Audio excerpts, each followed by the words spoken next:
ये दुनिया world war 3 की ओर बढ़ रही है। मिडिल ईस्ट में इस वक्त गंभीर तनाव देखने को मिल रहा है। हाल ही में इजराइल ने एक ऑपरेशन के दौरान हिजबुल्लाह प्रमुख को मार गिराया, जिसके बाद ईरान ने बदला लेने की धमकी दी थी। मंगलवार देर रात इस धमकी को सच करते हुए ईरान ने इजराइल पर सैकड़ों मिसाइलें दाग दी। सोशल मीडिया पर इससे जुड़ी तमाम बातें हो रही हैं। इस हमले ने पहले से ही अस्थिर मिडिल ईस्ट के हालात को और ज्यादा जटिल बना दिया है। दोनों देशों के बीच बढ़ता हुआ तनाव न सिर्फ इजराइल और ईरान तक सीमित है, बल्कि इसका असर पूरी दुनिया पर देखने को मिल सकता है। नमस्कार, मैं हूं किरण, आप देख रहे हैं डेली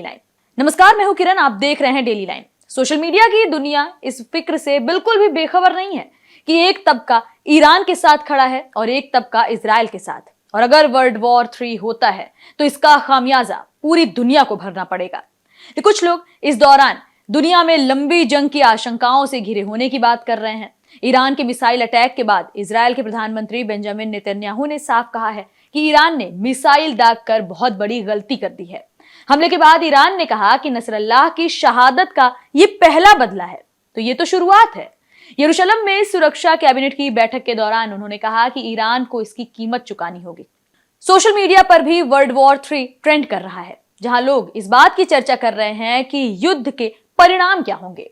देव स्वरूप नाम के एक user social media platform x पर महात्मा गांधी को याद करते हुए लिखते हैं कि आज दुनिया गांधी जी का जन्मदिन मना रही है, लेकिन मुझे सुबह सुबह मिसाइल हमलों की खबरों का सामना करना पड़ा। किसी ने लिखा कि ये दुनिया वर्ल्ड वॉर 3 के मुहाने पर खड़ी है।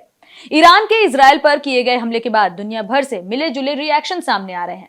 अमेरिका ने इस हमले की कड़ी निंदा की है और इजराइल को सैन्य सहायता की पेशकश भी कर दी है। अमेरिकी राष्ट्रपति जो बाइडेन ने इजराइल को हर संभव मदद देने का आश्वासन दिया है। वहीं यूरोपीय यूनियन और संयुक्त राष्ट्र ने भी तनाव को कम करने और शांति बहाल करने की अपील की है। कुछ देशों ने इस हमले के बाद बड़े संघर्ष की चिंता भी जता दी है। अरब देशों की ओर से भी रिएक्शन आया है।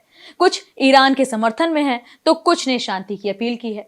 काफी समय से इजराइल के लेबनान और गाजा के बीच जंग छिड़ी हुई है। वहीं ईरान के इजराइल पर ताबड़तोड़ मिसाइल से हमले करने के बाद अमेरिका ने इजराइल की रक्षा करने की बात कह दी है। ईरान और इजराइल एक दूसरे को अंजाम भुगतने की चेतावनी दे रहे हैं, लेकिन इसका असर इन दोनों देशों के अलावा पूरे देश में दिख रहा है। इस बात की बहुत ज्यादा संभावना है कि अब इजराइल का अगला निशाना ईरान की परमाणु साइट हो सकती है। ये इजराइल का एक ऐसा कदम होगा जो संघर्ष को न सिर्फ भीषण रूप देगा, बल्कि तीसरे विश्व युद्ध की तरफ भी दुनिया को ले जाएगा।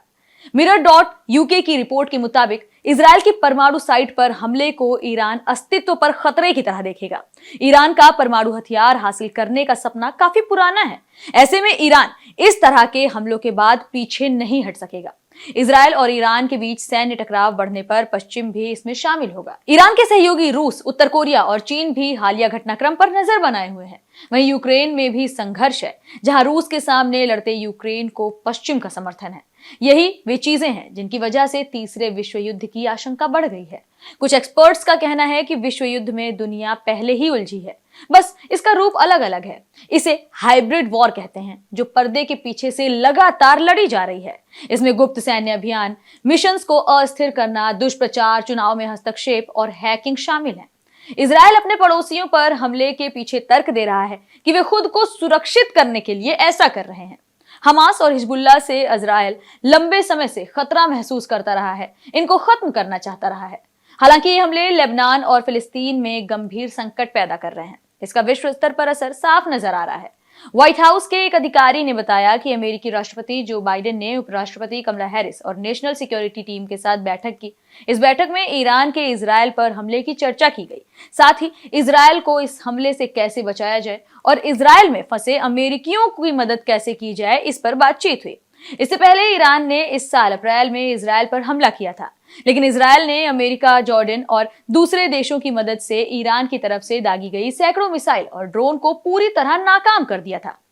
अमेरिका ने तब इजराइल से संयम बरतने को कहा था, जिसके चलते इजराइल ने ईरान की कुछ न्यूक्लियर फैसिलिटीज के पास एक एयरबेस पर हमला किया, लेकिन न्यूक्लियर फैसिलिटीज को निशाना नहीं बनाया। रूस, Ukraine, Israel, Hamas, Israel, Iran, Lebanon और सीरिया, ये सभी उन देशों के नाम हैं जो अभी किसी न किसी तरह से युद्ध कर रहे हैं। इसके अलावा इजराइल के खिलाफ दुनिया के 40 से ज्यादा इस्लामिक देश लामबंद हो रहे हैं, तो रूस भी बाहर से समर्थन दे रहा है। दूसरी ओर अमेरिका सहित नाटो समूह के देश इजराइल के साथ खड़े नजर आ रहे हैं। उत्तर कोरिया तो हर समय खुद युद्ध की धमकी और न्यूक्लियर टेस्ट करता रहता है। इन सभी के बीच भारत और चीन आपसी मनमुटाव में उलझे हैं, तो चीन ताइवान पर चढ़ाई करने को तैयार है, जिससे अमेरिका हर हाल में बचाना चाहता है। ये सब सुनने के बाद आपके मन में भी ये सवाल बरबस उठता होगा कि शायद हम जल्द ही फिर से विश्व युद्ध देखें। मौजूदा हालात भी इसी तरफ इशारा कर रहे हैं। एक्सपर्ट्स का कहना है कि मौजूदा समय में दुनिया के पास ज्यादा आधुनिक हथियार हैं और अब अगर युद्ध होता है तो ये जमीन, जल और आकाश तीनों जगहों पर होने के साथ साथ साइबर तरीके से भी किया जाएगा। इससे ज्यादा जान जाने के अलावा आर्थिक रूप से भी नुकसान की आशंका है। दूसरे विश्व युद्ध में जहां परमाणु शक्ति सिर्फ अमेरिका के पास थी, आज दुनिया के दर्जन भर देशों के पास परमाणु बम है। इतना ही नहीं, हाइड्रोजन बम और केमिकल वेपन जैसे तमाम हथियारों को डेवलप कर लिया गया है। लिहाजा विश्व युद्ध के हालात में नुकसान का अंदाजा लगाना नामुमकिन है। अगर दूसरे विश्व युद्ध की बात करें तो यूरोपीय देशों को सबसे ज्यादा खामियाजा भुगतना पड़ा था। तीसरा विश्व युद्ध अगर होता है तो इसका सबसे ज्यादा असर जाहिर तौर पर अमेरिका और रूस पर ही होगा।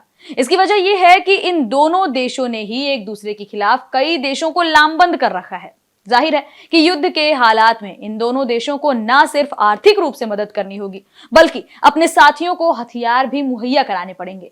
यूक्रेन रूस युद्ध में आपने देखा ही कि अमेरिका ने यूक्रेन को न सिर्फ अरबों डॉलर की सीधे तौर पर मदद की, बल्कि तमाम हथियार भी भेजे। फिलहाल सोशल मीडिया पर लोग जमकर इसी बात पर चर्चा कर रहे हैं कि क्या जल्द ही विश्व युद्ध तीसरा, यानी कि एक बार फिर हम वर्ल्ड वॉर 3 देखेंगे? क्या एक बार फिर से इतिहास लिखा जाएगा? फिलहाल इस रिपोर्ट में इतना ही। कैसी लगी हमारी ये जानकारी हमें कमेंट सेक्शन में जरूर बताएं। साथ ही वीडियो को लाइक करें, शेयर करें और चैनल को सब्सक्राइब करना बिल्कुल ना भूलें।